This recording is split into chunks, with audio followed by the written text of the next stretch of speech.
Hello guys, ഇന്ന് രാവിലെ തന്നെ ഞങ്ങൾ ഹോട്ടലിൻ്റെ പുറത്തിറങ്ങി കഴിക്കാൻ പോയി. അത് കഴിഞ്ഞ് ഞങ്ങൾ ട്രെയിനിൽ കയറി ചർച്ച് ഗേറ്റിലുള്ള CSMT എന്ന ഛത്രപതി ശിവാജി മഹാരാജ് ടെർമിനലിലേക്ക് പോയി. അവിടുത്തെ ഉള്ളിലെ കാഴ്ചകളും കണ്ട് കുറച്ച് പർച്ചേസുകളും കഴിഞ്ഞ് ഞങ്ങൾ ടാക്സിയിൽ കയറി.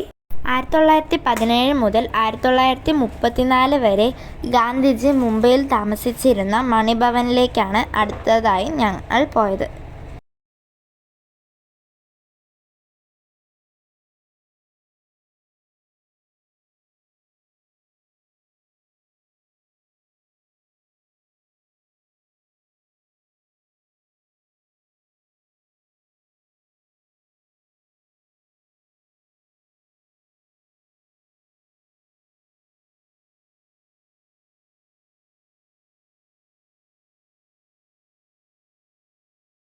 അത് കഴിഞ്ഞ് ഞങ്ങൾ ഹിന്ദി നടി രേഖയുടെ ബസീറ എന്ന വീട് കണ്ടു.